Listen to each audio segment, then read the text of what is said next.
Ich glaube, es ist die richtige Reaktion nach den anderen beiden Spielen. Weil wir uns auch in einer gewissen Art und Weise dann hier entschuldigen wollten für die Leistung in München und in Leipzig. Das Stadion war wieder sehr viel mit Emotionen geladen. Sie haben uns angefeuert, haben uns nach vorne gebracht.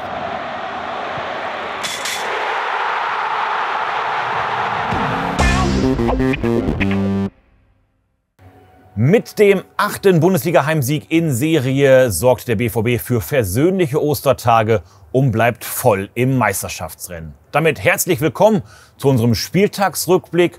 Heute in Form einer Mini-Stadiontour durch den Signal Iduna Park und mit Gregor Kobel im Interview, dem Foto des Spieltags und einem Jahrestag für die Ewigkeit. Wir beginnen aber mit den Netradio-Highlights von gestern. Nobby hinten auf seiner Plattform, ich genau hier auf der Pressetribüne und das klang dann so.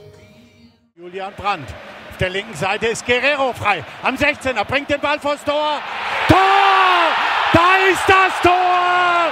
Donny Malen macht es! Marco Reus. Tor! Youssoufa Moukoko läuft zu Edin Terzic. Er steht 2:1 für Borussia Dortmund. Die Torvorlage von Rafa auf Donny war bereits seine 11. in dieser Bundesliga-Saison. Damit ist er der Top-Vorbereiter der Liga. Ja, und dann waren da noch unsere beiden Jubiläums-50er, Youssoufa Moukoko und Edin Terzic.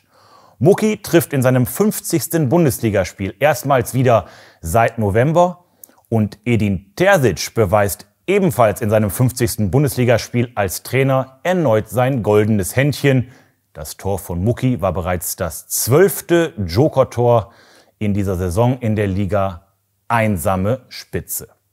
Nach dem Spiel saß Edin dort vorne auf dem Podium und sprach in der Pressekonferenz über ein wichtiges Spiel in einer angespannten Ausgangslage.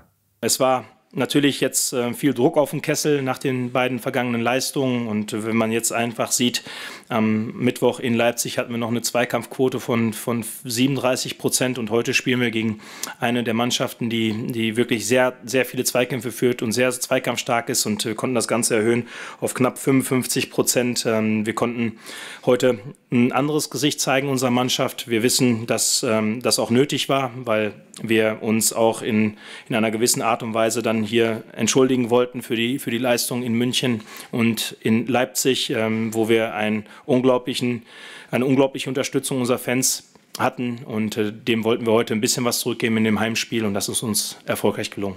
Hier in der Mixed Zone fanden nach dem Spiel wie immer die Interviews statt. Die Stimmen mit Muki, Karim und Julian Riason seht ihr übrigens bei BVB TV. Ja, und zwischen all den Interviews stach eine Szene dort hinten heraus, die alle, Spieler wie Medienschaffende, berührte.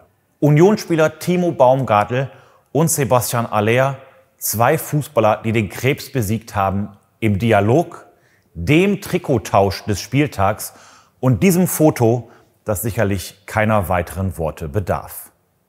Worte fand aber Gregor Kobel nicht nur über den Union-Sieg, sondern auch die Gesamtbetrachtung der vergangenen Woche. Und weil das Trainerteam spontan 2 freie Ostertage gegeben hat, habe ich das Interview mit Gregor gestern bereits nebenan im Stadion Rote Erde geführt. Gregor, 2:1 gegen Union in einem ganz, ganz wichtigen Spiel mit Führung, Rückschlag durch den Ausgleich und dann nochmal den Siegtreffer. Wie hast du die 90 Minuten heute erlebt? Ich glaube, es ist die richtige Reaktion nach den anderen beiden Spielen, dass wir hier zu Hause, wir haben gemerkt, das Stadion war wieder sehr viel mit Emotionen geladen. Sie haben uns angefeuert, haben uns nach vorne gebracht. Von daher ist es sicher die richtige Reaktion, dass wir heute hier 3 Punkte geholt haben, auch wenn es nicht einfach war. Du hast die beiden Spiele schon angesprochen, sicherlich auch für dich eine Achterbahnwoche, sage ich mal. Auch dann noch, jetzt über München brauchen wir gar nicht groß reden, aber dann Mittwoch stark gehalten, aber trotzdem verloren. Jetzt heute dann auch am Ende wieder mit Sprechchören. Nimm uns noch mal mit durch deine Woche. Ja, sicher ein hartes Spiel gewesen gegen München nach meiner Verletzungspause, die ich leider einlegen musste. Vielleicht noch nicht ganz im Rhythmus gewesen, was auch immer. Aber ja, danach gegen Leipzig war sicher ein toughes Spiel. Haben wir nicht die Leistung auf den Platz bringen können, die wir gerne machen. Aber heute können wir sehr, sehr zufrieden sein mit unserer Leistung. Vielleicht war es nicht immer über 90 Minuten immer voll souverän. Aber trotzdem haben wir gekämpft, haben wir gezeigt, dass wir die 3 Punkte holen wollen. Und ja, haben uns mit dem Sieg belohnt. Edin hat euch auch öffentlich mal in die Pflicht genommen und auch auf der Pressekonferenz gesagt, ich erwarte, dass wir ein anderes Gesicht zeigen. Also er nimmt sich auch selber mit rein. Wie habt ihr als Mannschaft, weil ja auch Edin sagte, so ganz einfach abhaken geht das nicht, wir müssen schon aufarbeiten. Wie habt ihr dieses Leipzig-Spiel aufgearbeitet, um eben heute ein anderes Gesicht zu zeigen? Du guckst dir natürlich die Bilder an und siehst, was alles schiefgelaufen ist. Sie haben uns da einfach über 90 Minuten eigentlich fast dominiert, muss man sagen. Wir sind nicht richtig hinten rausgekommen, sind gar nicht in unsere Abläufe gekommen und haben dann auch immer wieder Konter gefangen und wo sie gefährlich wurden. Von daher wussten wir, dass wir heute ein anderes Gesicht zeigen müssen. Union ist da sicher genauso aggressiv und will genauso pressen und Druck machen. Aber wir wissen, wenn wir hier zu Hause vor unseren Fans spielen, dass wir dann einen riesen Unterstützer im Rücken haben, der uns nach vorne peitscht und einfach von A bis Z auch von uns heute ein anderes Gesicht gewesen und deswegen auch die 3 Punkte geholt. Was feststeht seit dieser Woche, die Saison hat jetzt noch 7 Spiele für euch, 7 Spiele in der Bundesliga. Was erwartest du konkret von euch in diesen 7 Spielen?